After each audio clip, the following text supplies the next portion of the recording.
आज का टॉपिक है आपका थर्मल स्ट्रेस। फरमाना बंद करो। स्ट्रेस, थर्मल स्ट्रेस का मतलब क्या होता है? प्रतिबल। और थर्मल का क्या हुआ? उष्मीय, यानी उष्मीय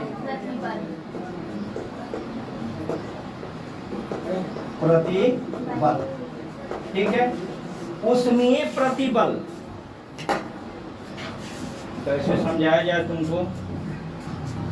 अभी हमने आपको बताया है कि किसी रड को अगर हीट देते हैं तो उसका टेम्परेचर बढ़ता है। टेम्परेचर बढ़ने के कारण इसमें एक्सपेंशन होता है। उस एक्सपेंशन को क्या कहते हैं हम? Linear expansion. यहां तक तो देखे हैं आप, बढ़ता है ना। अगर मान लो कि इसको हम 50 डिग्री सेल्सियस टेम्परेचर दिए, ठीक है, 50 डिग्री अभी मत दो, 50 डिग्री सेल्सियस टेम्परेचर दिए तो ये 10 mm चाहे 1 mm चाहे 2 mm इंक्रीज किया। इसका इंक्रीज किया तो यह बढ़ेगा। हमने क्या किया कि 100 डिग्री सेल्सियस इसमें टेम्परेचर दिया तो यह बढ़ जाए, इंक्रीज ज्यादा करेगा। ज्यादा किया ना कि नहीं किया? इंक्रीज किया और उसके बाद एक दीवार से लेकर इसको हम पैक कर दिए या नट बोल्ट से टाइट कर दिए। टाइट कर दिए। अभी इसका कितना है? मान लो कि इसका है 10 centimetre length.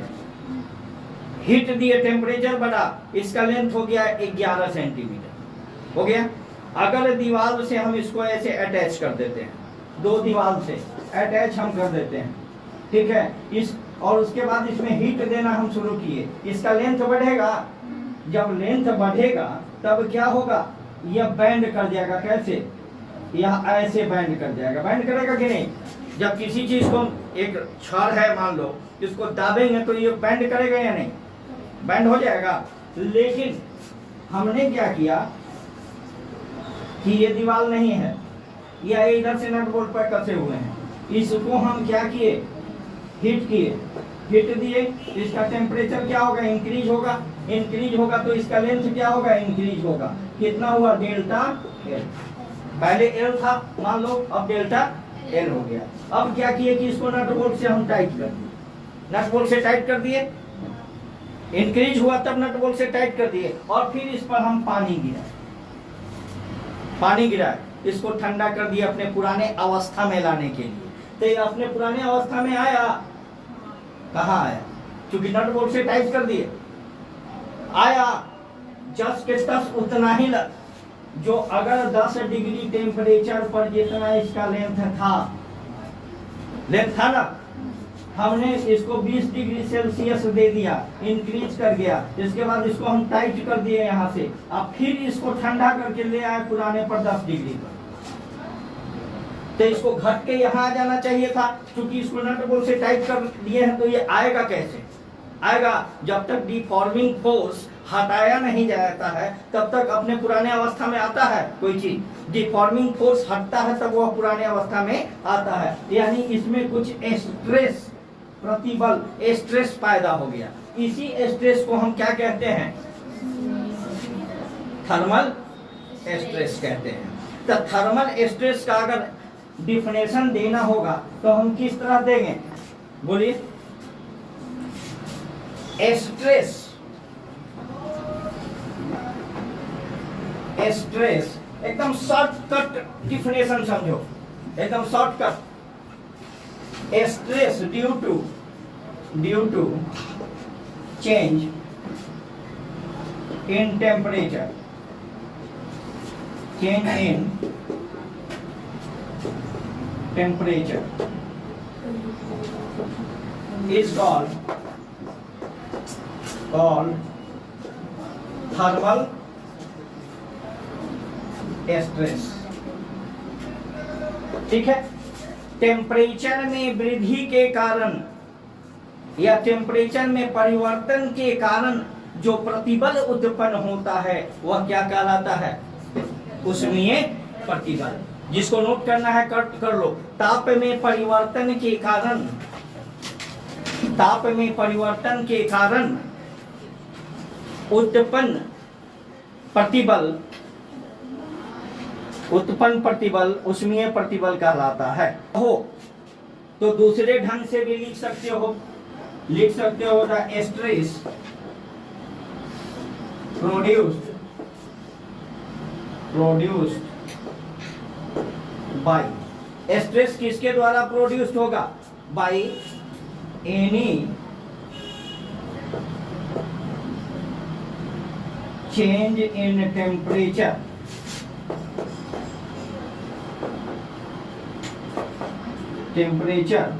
of substance is called thermal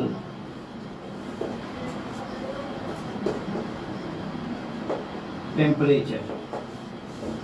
किसी पदार्थ में ऊष्मा के परिवर्तन के कारण, है ना, ताप में परिवर्तन के कारण जो प्रतिबल उत्पन्न होता है उसको हम, चीज एक है, इसको थोड़ा सा शॉर्ट कर दिए, stress due to change in temperature, we call it thermal.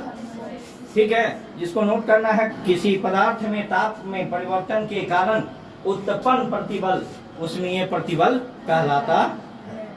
चलिए अब देखिए, अब कहिएगा कि इतना लिखा देने से क्या हुआ, कुछ मिला तो नहीं, कुछ चाहिए ना डेरिवेशन इसका। तो इसको हम हीट और जनरल इलास्टिसिटी हमने पढ़ा था, पढ़े थे? आप नहीं पढ़े थे। यंग्स मॉडुलस नहीं पढ़े थे तो उसका वीडियो आप पर भेज दिया जाएगा, उसको देख लीजिएगा, आज भेज देंगे, है ना। तो एब्सेंट करना एक्सक्यूज नहीं है, उसके लिए वीडियो तैयार है, आप वीडियो देखिए, उसमें तब पूछिए। यंग्स मॉडुलस हम पढ़ाए थे, आपको पढ़ाए थे Young's modulus. According to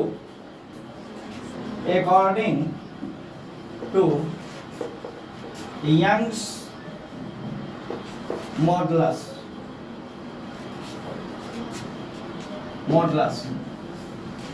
Young's के किसके अनुसार?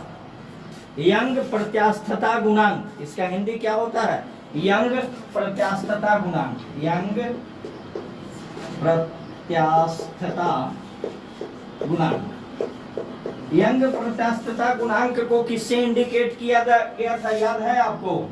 गामा। याद है? नहीं याद? क्योंकि याद क्या है करो, बाबू पैसा दे ले याद करेला कि खाली लिख के आवेला? याद है तो बताइए, तो यंग्स मॉडुलस क्या था?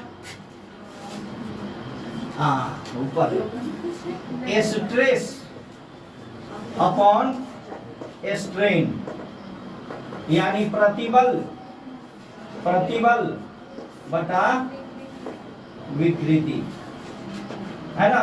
प्रतिबल क्या है? लॉन्गिट्यूडिनल स्ट्रेस क्या है? हमने बताया था फोर्स पर यूनिट एरिया, है ना। एकांक क्षेत्रफल पर लगने वाले बल को हम क्या कहते हैं? स्ट्रेस। मान लो हम इस पर फोर्स लगा रहे हैं, कोई फोर्स लगाए, है ना, फोर्स लगाए ना, तो क्या हम पूरा पर लगा रहे हैं कि कुछ एरिया पर लगा रहे हैं? तो फोर्स पर यूनिट एरिया आपने पढ़ा था, फोर्स पर यूनिट एरिया। अब बटा स्ट्रेन क्या था? Length per unit increase of length, delta L बटा डेल्टा एल। पढ़ाए थे कि नहीं पढ़ाए थे? याद बावे कि नहीं थे? किसी देखिए, विकृति स्ट्रेन क्या होता है? स्ट्रेन अगर इसमें हम टेम्परेचर दिए तो इंक्रीज किया डेल्टा एल, और ये क्या था? एल, तो क्या होगा? डेल्टा एल बटा एल। यही ना हम बताए थे कि और कुछ बताए थे? हैं? तो विकृति क्या होगा? डेल्टा एल बटा एल, यानी origin increase of length upon original length. ठीक है, स्ट्रेन होता है। तो इसको हम लिख सकते हैं y is equal to F by A, multiplied करेंगे तो एल अपॉन डेल्टा एल हो जाएगा कि नहीं होगा? हो जाएगा। तो ये कितना हो गया? F L upon A delta L. इतना हो गया या नहीं हो गया? अब क्या करोगे, इसको क्रॉस मल्टी अगर हम कर देते हैं इसमें इससे, तो समझने में दिक्कत होगा। F L upon A delta L, इसको क्रॉस मल्टी कर दो तो क्या हो जाएगा, Young's modulus A delta L is equal to F L. होगा कि नहीं होगा, हो सकता है। अब देख तो ये डेल्टा एल है, दिखाई दे रहा है ना, ये डेल्टा एल, इसको हम बटा में यहाँ का ला सकते हैं, इधर आएगा तो ये बटा में आएगा कि नहीं, समझ में आ रहा, नहीं समझिए, यहाँ कहाँ नहीं समझिए हमको, क्यों,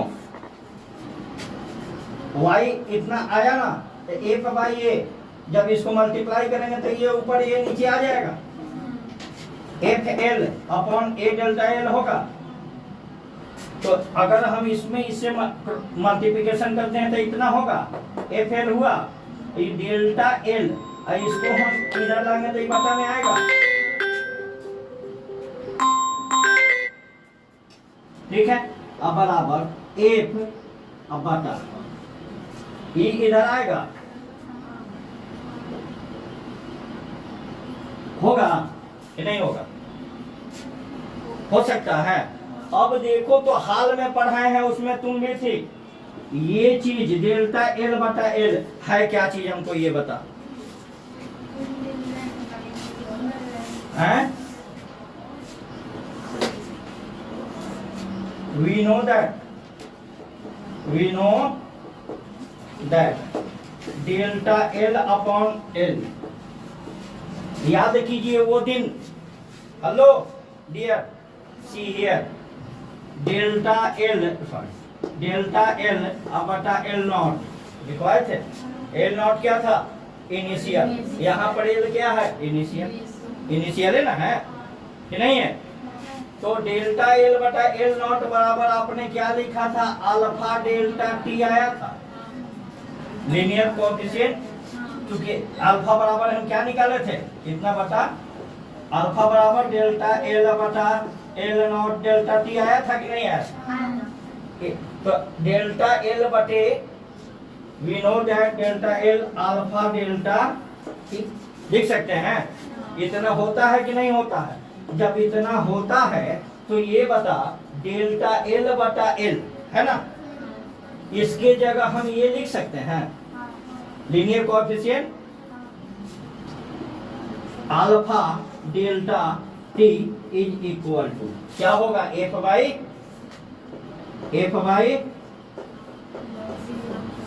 होगा, कोनो दिक्कत, हमको निकालना क्या है, प्रतिबल, क्या निकालना है, हाँ क्या बोल, क्या दिक्कत, वहाँ पे नहीं लिखे वाई, कहाँ Y, gamma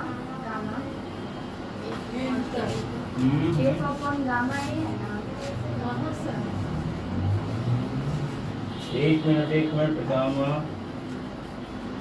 F by delta L, F by A, हाँ सॉरी, गामा ए, ठीक है, अच्छी बच्ची, चलो यहाँ तक ठीक है कि कोई दिक्कत, यहाँ तक ये तो जानती है कि अल्फा बराबर इतना होता है, तो इसमें क्रॉस मल्टी, ये कहाँ से निकला, डेल्टा एल बटा एल नॉट बराबर इतना, तो अल्फा बराबर बटा में इतना आया था, ये नहीं समझ रही हो यहाँ क्या, चलो इसके बदले हम डेल्टा एल बटा एल के बदले हम इतना ये लिख सकते हैं यहाँ। अब देख क्रॉस मल्टी कर दो, हमको निकालना क्या है, प्रतिबल यानी फोर्स, किसी के प्रतिबल लगाना यानी स्ट्रेस उत्पन्न करना। तो स्ट्रेस एक प्रकार का फोर्स है, क्योंकि हम अभी बताए हैं स्ट्रेस का definition, force per unit area, है ना। तो यह स्ट्रेस क्या है, फोर्स है ना, है वह कैसा फोर्स, एक और due to increase in temperature, temperature में इंक्रीज करने के कारण जो स्ट्रेस उत्पन्न होता है वही ना है। तो फोर्स 1 में एफ से गुना करेंगे तो क्या होगा, एफ इज इक्वल टू क्या होगा, गामा, गामा नहीं, इसको गामा मत पढ़ो, यंग्स मॉडुलस ए अल्फा डेल्टा टी। ठीक है, इतना आ गया कि नहीं आया? अगर चाहो तो इसको अपने ढंग से भी लिख सकते हो, थोड़ा सा मिर्च मसाला मिला के। नहीं कहते हो कि सब्जी तो बन गया है, तो इनसे चाट मसाला मार दो तो इसमें आ जाएगा कुछ अलग स्वाद, आएगा ना? देखो उसके मुंह से पानी छूटा है, दे दो और दे दुपट्टा पोंछ ले, पोंछ लो। चलो देखो, एफ एफ एफ क्या है? यही है, कौन चीज? Thermal stress. ये जो निकला ना, यही है थर्मल स्ट्रेस। इसको हम और एक ढंग से लिख सकते हैं, क्या है? यंग्स मॉडुलस है। ए क्या है? एरिया। यंग्स मॉडुलस क्या? प्रत्यास्थता गुणांक। यंग्स का प्रत्यास्थता गुणांक। यंग्स साइंटिस्ट थे, उन्होंने एक कोफिशिएंट निकाला, इसलिए उनके नाम पर लिख दिया गया Young's coefficient of elasticity. A area हुआ, और अल्फा क्या है? Linear expansion. ये यंग्स मॉडुलस इलास्टिसिटी के साथ रिलेशन किसका हो गया? हीट का, चेंज इन टेम्परेचर का हो गया कि नहीं? तो वाई ए हो गया। Alpha delta T, alpha delta T अभी निकाले हैं ना, डेल्टा एल बटा L is equal to alpha delta T होता है। अल्फा डेल्टा टी की जगह आप ये भी लिख सकते हैं, डेल्टा एल अपॉन एल। ये भी एक रिलेशन हो गया कि नहीं हुआ? अगर क्वेश्चन में increase in length and original length and area इतना दिया हो, तब थर्मल स्ट्रेस निकालना हो तो ये फॉर्मूला लगा। अगर इसमें दिया हो कि temperature and coefficient of thermal, coefficient of temperature, linear expansion दिया रहेगा इतना, तो ये फॉर्मूला लगा देंगे। दोनों पर तोड़ के हम किसी से किसी को निकाल सकते हैं, क्योंकि इतना बराबर ही ना ये हुआ। तो यही है आपका थर्मल स्ट्रेस। ठीक है, नोट कीजिए। अब किसी को प्रॉब्लम है कहीं तो अभी का